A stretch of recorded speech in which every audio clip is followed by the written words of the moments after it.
اعوذ باللہ من الشیطان الرجیم، بسم اللہ الرحمن الرحیم۔ میرے قانونی ٹی وی چینلز کے بھائیوں بہنوں عزیزوں، منصف عوان ایڈوکیٹ کا آپ کو بہت بہت سلام۔ جو شخصیت آپ اس وقت سکرین پہ میرے ویورز دیکھ رہے ہیں وہ ان کی جانی پہچانی ہے۔ یہ میرے استادوں جیسے ہیں، سینئر ترین ایڈوکیٹ ہیں سپریم کورٹ کے، ہائی کورٹ کے، اور میں ان کو فادر آف دی بار بھی کہتا ہوں، اگرچہ ان کا ہوتا ہے کہ مجھے سینئر ہی رہنے دیں، لیکن میری طرف سے یہ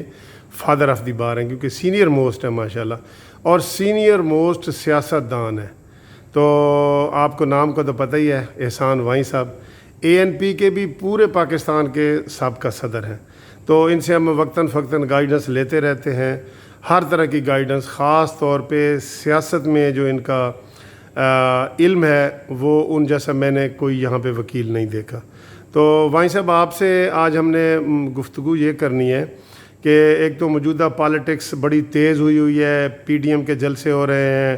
اور حکومت کے جو ہے نا پرچے اور FIRیں ہو رہی ہیں، تو اس حوالے سے خاص طور پہ میں یہ ریکویسٹ کروں گا آپ سے کہ آپ جو نواز شریف صاحب نے جو تقاریر کی ہیں اس کے بارے میں آپ اپنا ویو کیا رکھتے ہیں ملک اور قوم کے لیے، اور آئندہ فیوچر کے لیے اس کی سیاست پہ کیا اثرات ہوں گے؟ جی بھائی صاحب۔ صاحب تھینک یو ویری مچ۔ جیسا کہ پاکستان کے عوام کو اور آپ کو بھی علم ہے کہ اس ملک میں 73 سال سے اگر میں نہ کہوں تو 60 سال سے اس ملک میں اسٹیبلشمنٹ انڈائریکٹلی اور ڈائریکٹلی حکمران رہی ہے۔ 35 سال یہ انڈائریکٹلی حکمران رہے ہیں کہ اپنے مطلب کے پولیٹیشنز انہوں نے اقتدار میں رکھے ہیں اور انڈائریکٹلی حکومت کی، اور ڈائریکٹلی انہوں نے 5 مارشل لائیں لگائیں اور آئین کو وائلیٹ کیا اور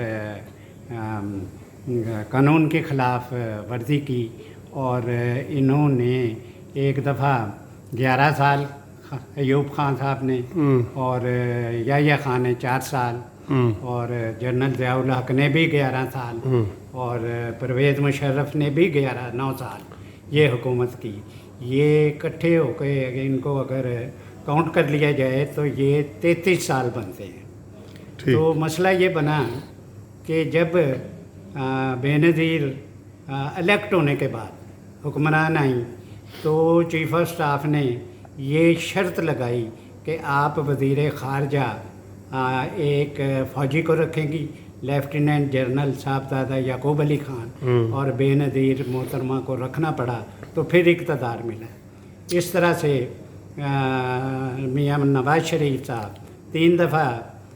وزیر اعظم ہوئے اس ملک کے، اور ان کو بھی فوج ڈائریکشن دیتی رہی، تو انہوں نے لیکن واحد پولیٹیشین تھے اس ملک کے جنہوں نے ریئیکٹ کیا۔ ہر چیف آف سٹاف کے ساتھ ان کے تعلقات خراب ہوئے، محض اس وجہ سے، کوئی ذاتی معاملہ تو تھا نہیں، اس وجہ سے خراب ہوئے کہ وہ نہیں چاہتے تھے کہ اسٹیبلشمنٹ، وہ چاہتے تھے کہ یہ اپنے حدود میں رہے، عدلیہ اپنی حدود میں رہے، سیاستدان اپنے حدود میں رہیں۔ تو یہ تمام جس وقت ادارے اپنے حدود میں رہیں گے تو پھر یہ ملک ترقی کرے گا، اس میں اس سے کام آئے گا۔ لیکن یہ جو 1918 کا الیکشن ہوا، اس میں موجودہ چیف آف سٹاف نے یہ کھل کر اپنے مطلب کا، جس کو عمران خان میں نام لے دیتا ہوں، ان کے لیے الیکشن میں ریگنگ کی، 4 دن الیکشن اناؤنس نہ ہونے دیے، اور حالت یہ تھی کہ ان کو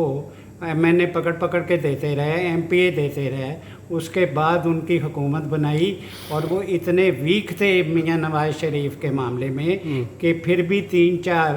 یا 5 MNA کے ذریعے حکومت بنا سکے۔ تو اس لیے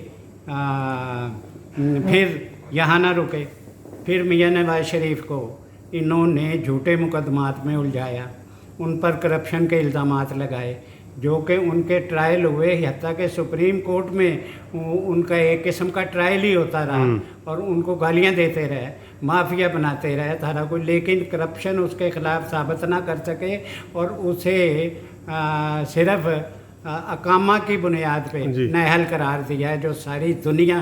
के अदारों ने, सारी दुनिया की अदलिया ने, वकला ने मजाक उड़ाया हमारा कि आप कमाल आपके सुप्रीम कोर्ट है कि इस बात पे साकिब निसार की सरबराही में, हाँ। एक इलेक्टेड वज़ीर आज़म को ये नाअहल करार देते हैं कि उसने अपने बेटे से तनख्वाह क्यों नहीं ली। तो इसलिए वो नाअहल भी हो गए, उन पर ज़बरदस्ती नैब के मुकदमात भी बनाए, उनको कॉन्विक्ट भी किया, लेकिन वो हौसलामंद पॉलिटिकल लीडर थे और वाहद पॉलिटिकल लीडर हैं इस मुल्क के जिनका तल्लुक पंजाब से है। तो इस 73 साल हिस्ट्री में किसी पॉलिटिकल लीडर को, छोटे सूबों को तो ये तौफीक थी कि वो कहते थे कि भाई ये अपने हदूद में रहें, लेकिन main political leader, national leader ने खुल के नहीं कहा। तो ये पहला शख्स है मियां नवाज शरीफ जिसने खुल के तकारीर में ये बात कही कि भाई, और नाम लेकर उन्होंने कहा मैं चीफ ऑफ स्टाफ को कि बाजवा साहब आपने रिगिंग की, आप एक ऐसे बंदे को लेके आए हुक्मरान जिसको ना अकल थी ना उसका कोई पॉलिटिकल बैकग्राउंड था, तो उसकी वजह से इस मुल्क में भूख नंग आई, इस मुल्क की इकॉनमी तबाह हो गई, इस मुल्क की वजारत खारजा तबाह हो गई, इस मुल्क का तुम्हारा सारा सिस्टम तबाह हो गया। इसके ज़िम्मेदार आप हैं, क्योंकि मैंने इमरान को कुछ नहीं कहना, वो एक अहमक सा आदमी है। मेरी लड़ाई मीन पॉलिटिकल लड़ाई वो सिर्फ़ और सिर्फ आपसे है, वो उससे लड़ाई कोई नहीं। तो इस वजह से मैं ये समझता हूँ कि आपने मेरे साथ नहीं, इस मुल्क के अवाम के साथ ज़्यादती की कि जो पहले 5-4 करोड़ गुर्बत की लकीर के नीचे से अब 8 करोड़ गुर्बत की लकीर के नीचे हैं। एक टाइम खाते हैं, कई टाइम मिलता नहीं। पहले सालन प्याज मिल जाता था, अब प्याज भी इतना महंगा है कि उनको पानी के साथ भी रोटी खानी नसीब नहीं है। तो उन्होंने बरमला ये बात कही, और उसके बाद ये अदलिया के मुतल्लिक़ भी कहा कि भाई आप जैसे जस्टिस मुनीर से लेके आज तक मार्शलों को जस्टिफाई करते रहे हैं, यहाँ आइन को तोड़ाते रहे हैं और आइन के ख़िलाफ़ चलते रहे हैं, इसलिए आप भी अपनी हदूद में रहें अगर इस मुल्क को चलाना। मैं ये समझता हूँ कि ये लोगों ने जो दुहाई डाली हुई है, जो इमरान खां के साथी जो कवाली करते हैं कि कवाल बने हुए हैं कि जी ये तो गद्दारी है, ये तो गद्दारी है। इस मुल्क में स्वाय इस काम के गद्दारी के इल्ज़ाम लगाने के इन्होंने तमाम छोटे सूबों के सरबराहों और पॉलिटिशियंस को गद्दार कहा। अब पहली दफ़ा इन्होंने एक पंजाब से एक सियासतदान का जिसका तल्लक था उसे भी गद्दार कहा, और ये कहा गद्दार है, भारत से मिला हुआ है। और ये कमाल की बात है कि इन्हें कहें कि महंगाई ख़त्म करो तो ये कहते हैं, ये इस्टेब्लिशमेंट, हमने चार सिपाही मार दिए इंडिया के,